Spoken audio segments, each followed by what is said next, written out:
Yes.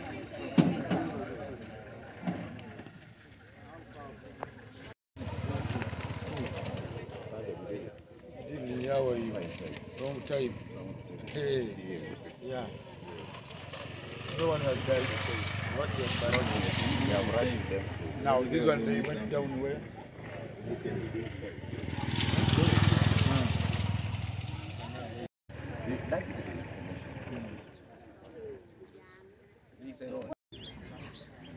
Yeah.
What is it, John? He's looking for you.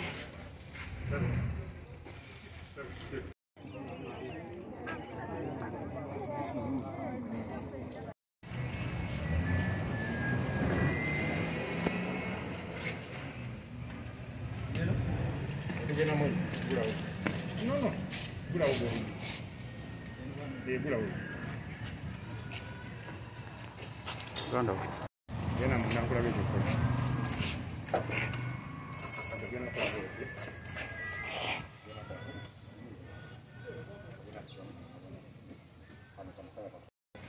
Setura. Abuse ossa. Kalole toka akapira katambire mu leero. Awo, vai. Ebireyo. Adolya dire kala kamwe, adolya dire kali. Adate.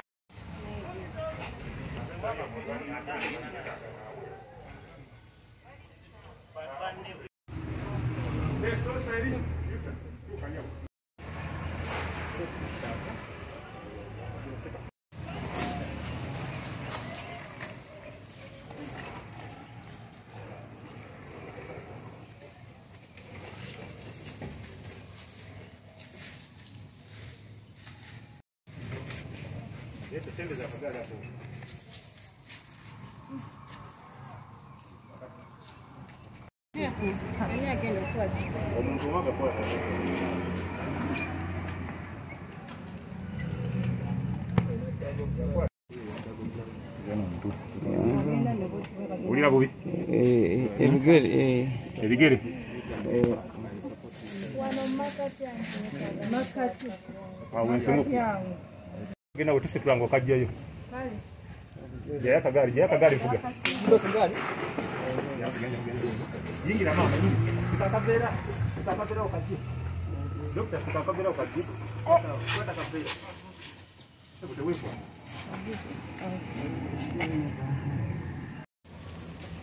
Alikera utapata.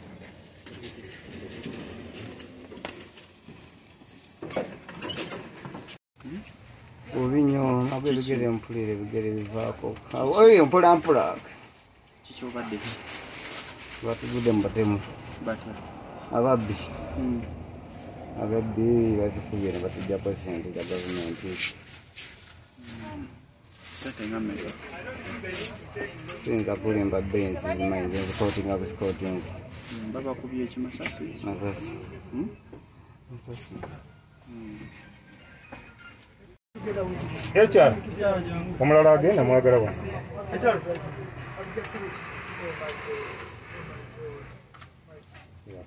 No. Bali webake. Kanampule bigere bivako. Oli muleka dokita ngome. Amasasi kati babbi babadde bambadde bati. Nice japo babadde mu bikoti.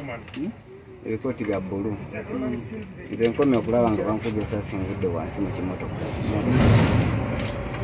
Wabula mbalabe nga wadde bakubi. Mubadde mugenda sasula ki bakozi? Kugambye nti butadduka naye abasinga badduse naye nze ekiŋŋaana okudduka essasi kubanga oyinza okuba ti gy'olaga gye liraga afunye weekukuba era mbadde sekekaate gakyavuga badde nja kuyingira omwo mu mbisi zaabwe naye katonda okuva lwa nnyanja Gafuze ng'ameka olowooza? Kulowooza abamu balowooleza mu 6 balala 7 bwe gati naye nze ntuuseeko awo ku luguudo bwe ndabye ku musaayi nzirukayo okujja kumubina emirimu gyange. Kijjajja gwani amannya? Amannya agange nze Kasalini Nakafu. Kasalini Nakafu. Annange omutima. Kati ne bansanga ne mbagamba apande omubbi nze mbayise bafande omubbi ali wali mu kasooli hati mbagambe omubbi ali mu kasooli kibadde ne mukwano gwange ye nanzirukako mangu kati wabulaba ekyesoze mu nsiko ne bagala bakube ekyo ekidduse kati abaka sasirize weri tuye nakwata eno nze nempeta wali mu maka ga wali kati abantu babo badde beggalidde munda nga beggalidde omukazi ne mugamba nsaa kunzigulira nange bangoba kati omusajja agenza okuddamu okutunula nange nkubi nga nze nyingidde mu fumbiro ne bakkirira ne baddukirayo waka we batyo ne badduka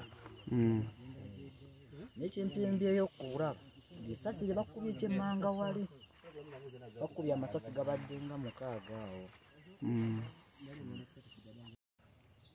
nenzikirira emmanga wali okusala ebyalo ne gavuga sirina kyekugamba oba ntegedde nti oba gafulumye wano oba wali naye nga mpulidde nga gavu eno ku luguudo naye mu kuwulira agasembyeyo gabadde gakkirira mmanga eyo mu kikubo ekyo ekiragamu babibe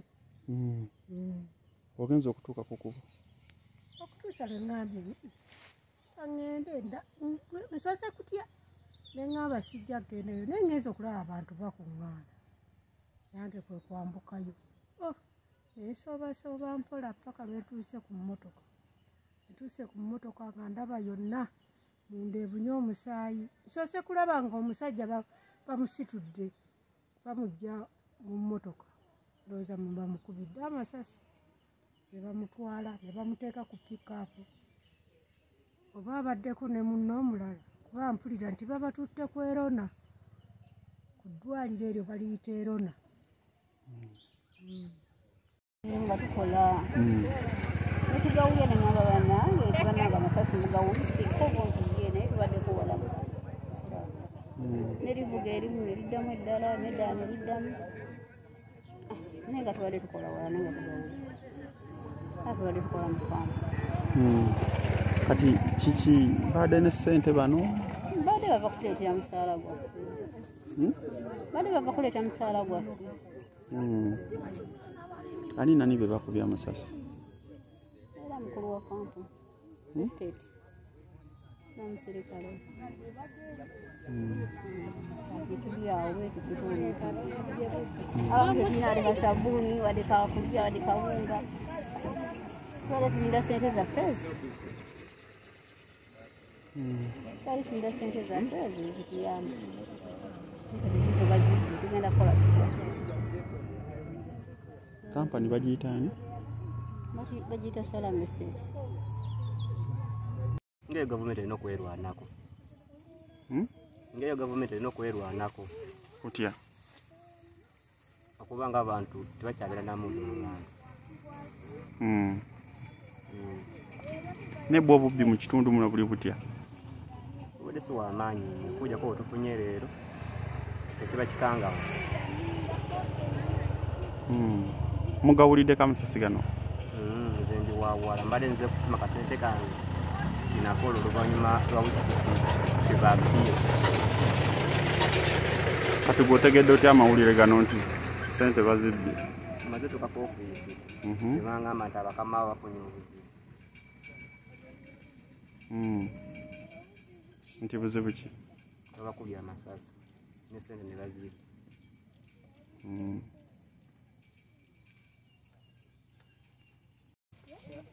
Sazino sebulira bulungi olaba soogera. Lwaki tewebulira bulungi? Anti olw'okuba batte ssente ate era tulina n'amabanja. Ku ngeri ya mmere. Emmere bwebuzi. Kati awo ennaku gye nnina Abamala batubanja. Soogera nnyo. Kitegeeza zino badde baba baleetedde ssente. Tuli wano boola Tuleetedde ssente.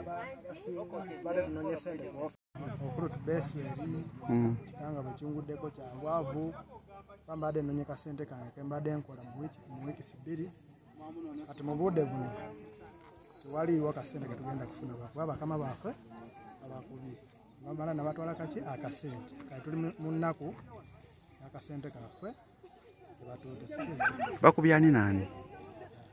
abamu sibamanyi lwakuba nti bamaneja baffe abamu abo bapya nona kubategera bulungi nga ntegeddemu okowaswa nomala wabadde nawe estate ng'omupya asimumanyi namanya ge sinaba kumutegeera naye nga ennaku gye tulina lwakuba mupya batumukubyeko kati tuli awo ekasi notuyigga olaba tuyanga tusirise tetulina kyakwogera amaduuka gatubanja omuntu weewoze ekyokulya tulina kyakulya kati osibidde kasente kati akofisi gyobadde okolera awo amagezi tuba tetulina kusirika busirika.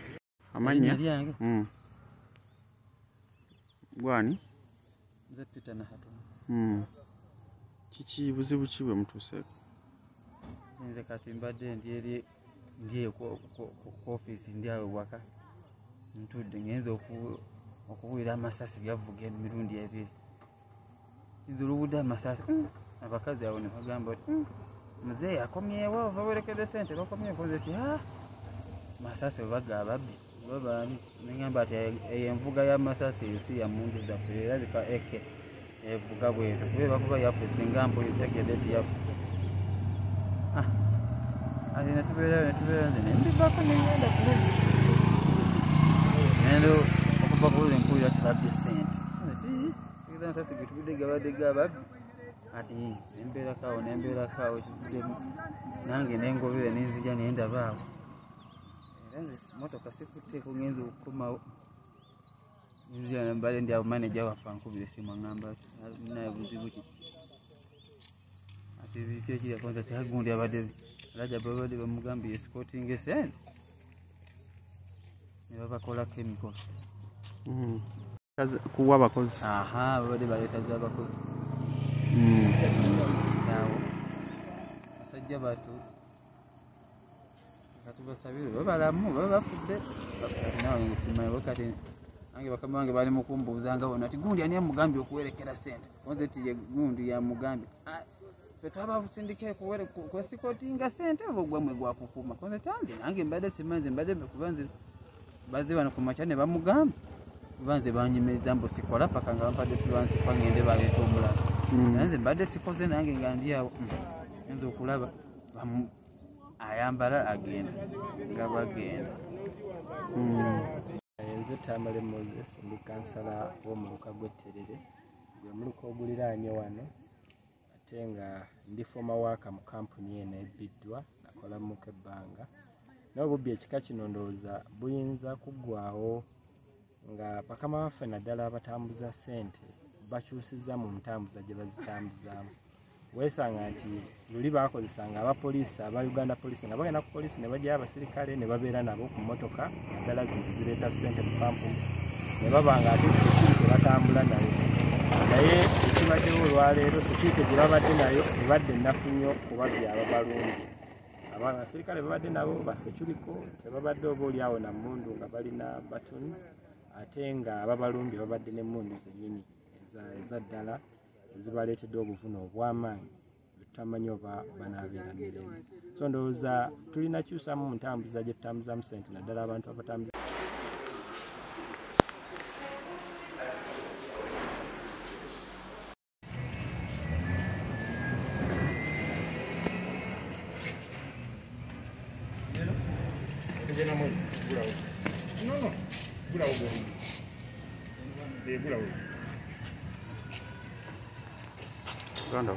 yange nze Sekitolo Robert kolanga omwogezi eddwaliro erya Hero n'eryekisoga Musawa nga musanvu zaire zemisana tufunye abaami babiri abalumbiddwa abatemu. Omu abadde manager ate omulala asikali. Manager amukubye amasasi abiri nekasigala muno mu lubuto ate ye asikali bamumementudde ebigere bakubye ebigere yonna ne babimentula.